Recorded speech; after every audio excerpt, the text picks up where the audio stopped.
Hi everyone, my name is Frank and I teach English as a second language. Many of our students have written in over the years asking if we could prepare lessons that would help get them ready to do their U.S. citizenship test. And so today we are working on 4 lessons that will help you with your 100 Civic questions. We'll break it down into 4 lessons to make it shorter for you each time that you study. So we'll study 25 questions in each lesson.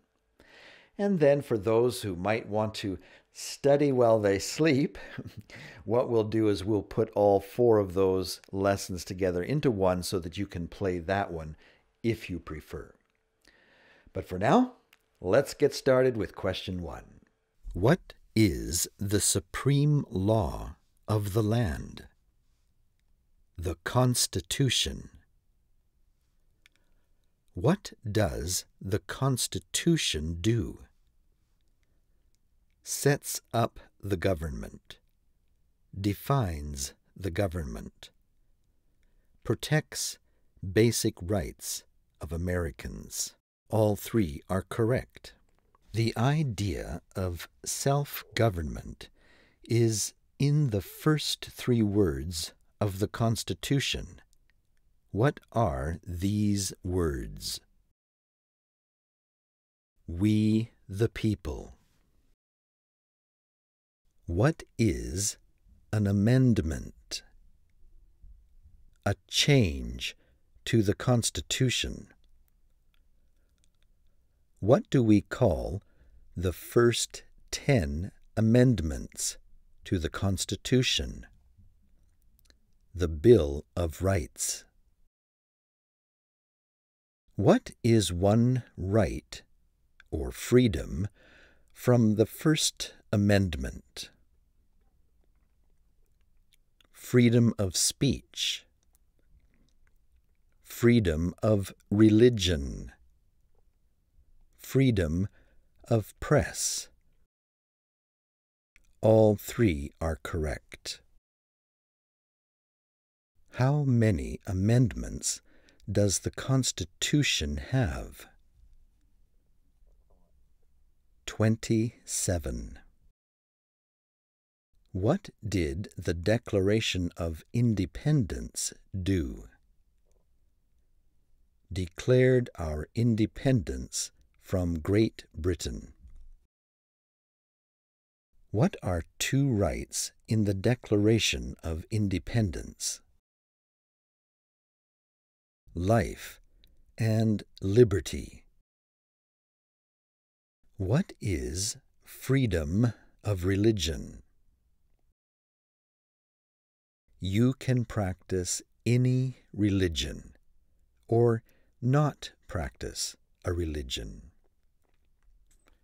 What is the economic system in the United States? Market economy.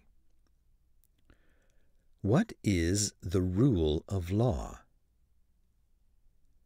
Everyone must follow the law. Name one branch or part of the government. Congress.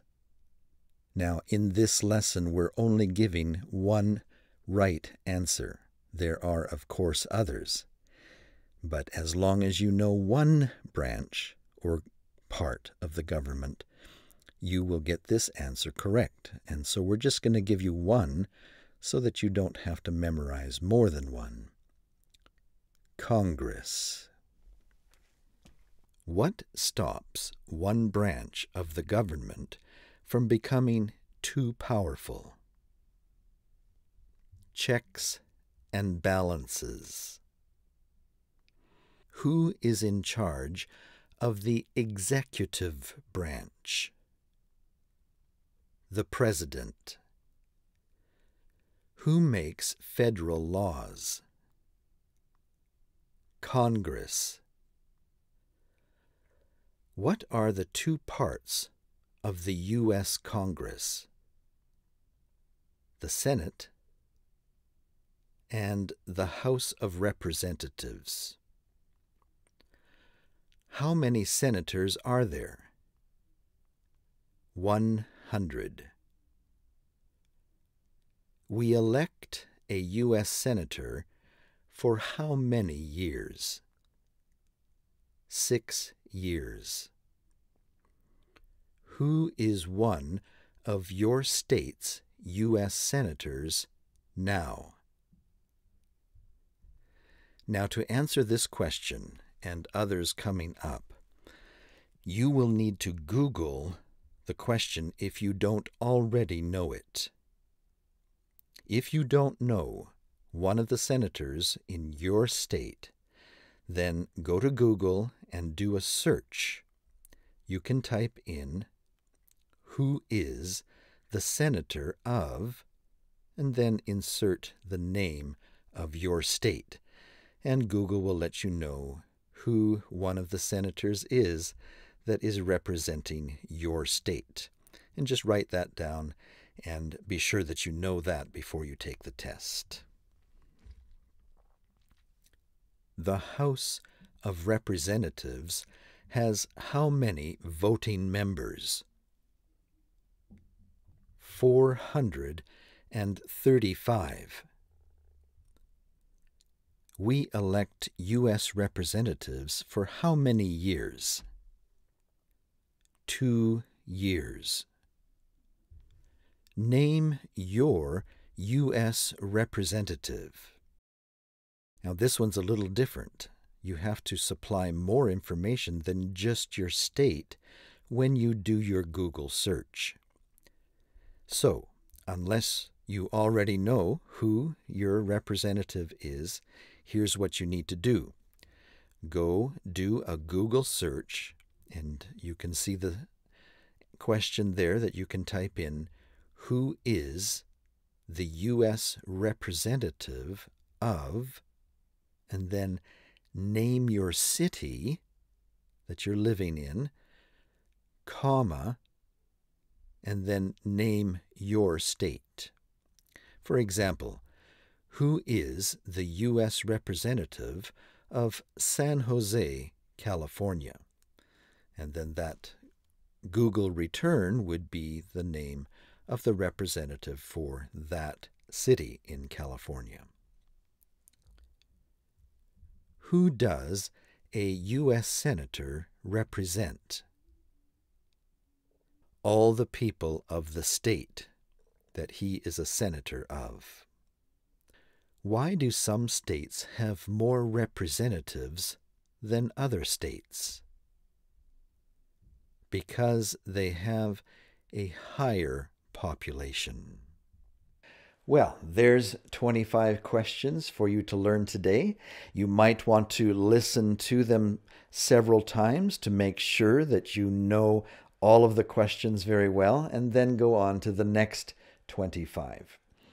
You probably notice that I am speaking very slowly and very clearly, and that's because many of our students are just learning English for the first time.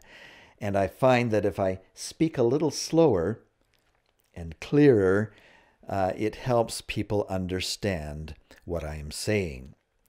If you like this style of teaching, I want to invite you to come over to my YouTube channel where I teach English there.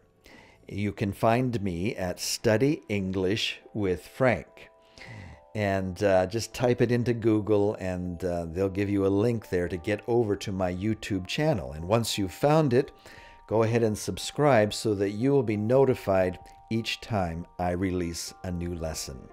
I hope to see you over there. Study English with Frank. So long for today.